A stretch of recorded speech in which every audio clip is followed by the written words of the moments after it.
शक की बीमारी। राधिका अभी सब्जी खरीद कर घर की तरफ मुड़ी ही थी कि अंकित के पीछे बाइक पर किसी और को बैठा देखकर ठिठक गई। एक सुंदर सी औरत चिपक कर अंकित के पीछे बैठी थी और उसका एक हाथ अंकित के कंधे पर था। राधिका के तन बदन में आग लग गई। वह नागिन की तरह फुफकार, अच्छा तो इस उम्र में ये गुल खिला रहे हों। रोज पैदल चलकर सब्जी खरीदने वाली राधिका ने तुरंत ऑटो किया और आनन फानन में घर पहुंची। अंकित अब तक घर नहीं पहुंचा था। इंतजार करते शाम के 7 बज चुके थे। इस टाइम से पहले तो रोज घर आ जाया करता था। राधिका गुस्से में बाहर गैलरी में चक्कर लगाने लगी और हाँफने लगी। क्या हुआ मम्मी? बड़ी बेटी आराध्या ने माँ को इस तरह बेचैन देखकर पूछ लिया। कॉलेज से लौटी आराध्या के साथ उसकी कॉलेज की सहेली भी साथ थी। इस कारण राधिका ने कहा, कुछ नहीं, जरा जी सा घबराया, इस कारण टहल रही हूँ। घूमा करो मम्मी, सुबह भी कितनी मोटी हो गई हो। इतना कहकर आराध्या अपने कमरे में चली गई। मोटी शब्द वैसे तो बच्चे बहुत बार राधिका के लिए इस्तेमाल कर लेते थे, मगर आज ये शब्द भी राधिका को तीर जैसे चुभ रहे थे। वह अंदर कमरे में जाकर आईने के सामने खड़ी हो गई। खुद को आज बहुत गौर से देखने लगी और सोचने लगी, सचमुच वह बहुत मोटी हो गई है। कमर और पेट की चर्बी को दबा दबा कर देखने लगी। फूलते हुए गालों में भागती हुई उम्र को तलाश करने लगी। उसे एहसास हुआ कि जैसे कोई 35 की उम्र में वो 50 की नजर आने लगी है। वह सोचने लगी, कितनी छरहरी थी जवानी में, मगर गृहस्थी और बच्चों को संभालते संभालते सारा सौंदर्य खो गया। ओह, तो इसलिए अंकित का मन भर गया, तभी तो वो कलमुही चिपक कर बैठी थी। अंकित तो आज भी 40 से ऊपर की उम्र में हैंडसम है। फांस लिया उसने मेरे भोले भाले पति को। हे भगवान, अब क्या करूं? होती घबराहट में बीपी बढ़ने लगा तो जल्दी सी टेबलेट ली और अचानक ही कुछ कठोर निर्णय ले लिया राधिका ने, और फिर उसके चेहरे पर संतुष्टि के भाव आ गए। अंकित 8 बजे तक घर पहुंचा। राधिका ने उसे आभास भी नहीं होने दिया कि वह गुस्से में है। अगले दिन से तो घर के सभी मेंबर्स आश्चर्य में पागल ही हो गए। राधिका ने एक्सरसाइज शुरू कर दी थी। 7 बजे उठने वाली सुबह 4 बजे उठकर कपाल भाती, प्राणायाम, सूर्य नमस्कार और भी सभी योगासन और एक्सरसाइज तो रात भर नेट पर खोज की थी, सभी को बारी बारी से कर रही थी। घंटे भर की हाड़ तोड़ मेहनत के बाद वह पलंग पर आकर पसर गई।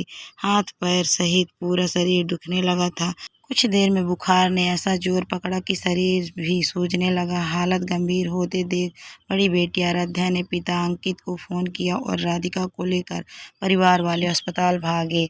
हालत खराब देखकर डॉक्टरों ने तुरंत राधिका को एडमिट कर दिया। घर के बड़े बच्चे सभी राधिका को डांट रहे थे कि आखिर अचानक उसे इतनी एक्सरसाइज क्यों करनी थी।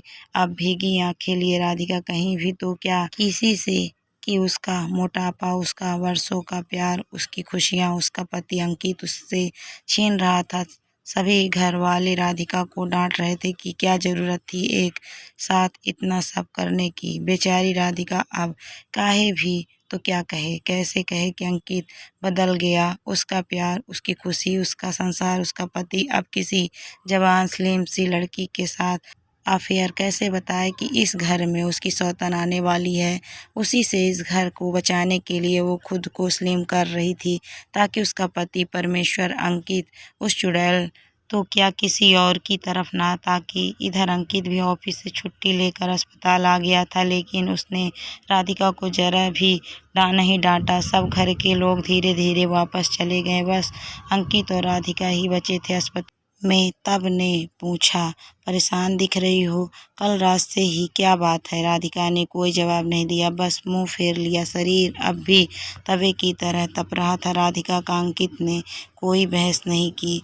वह ठंडी पट्टी बार बार उसके माथे पर रखता रहा। यह सिलसिला रात भर चला। इसके चलते एक पल भी नहीं सोया। राधिका भी दर्द और बुखार में बेहोश सी रही पूरी रात। डॉक्टरों ने कहा कि इसका बीपी कंट्रोल नहीं हो रहा। अगर यही हालत रही तो फेफड़ों और हार्ट को खतरा है। फिर सुबह वह सुंदर औरत भी उससे मिलने आई। उसे देखकर राधिका ने मुंह फेर लिया। तब अंकित ने परिचय कराया। अरे राधिका, इधर देखो, ये काव्या दीदी हैं। इनका कई बार तुम्हारे सामने जिक्र भी कर चुका हूँ।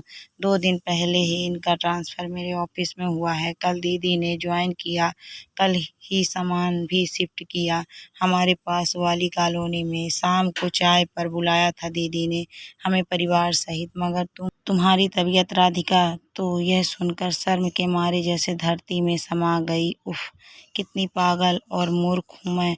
अपने देवता जैसे पति पर शक किया। उसने नज़र झुकाए हुए ही काव्या दीदी से नमस्कार किया। फिर चमत्कार हुआ। अगले 10 मिनट में उसका बीपी नॉर्मल हुआ, बुखार उतर गया। दवाई जो मिल गई थी, बस दर्द बचा था जो धीरे धीरे ठीक होने वाला था। शाम तक राधिका को छुट्टी मिल गई। वह घर आकर बार बार तुलसी के पौधे और देवी देवताओं से माफ़ी मांगती रही, पगली कहीं की। दोस्तों, कहानी आपको कैसी लगी कमेंट करके ज़रूर बताइए। कहानी अच्छी लगी तो वीडियो को लाइक शेयर करें। अगर आप मेरे चैनल पर नए हैं तो प्लीज़ मेरे चैनल को सब्सक्राइब भी करें। Thank you for watching my video.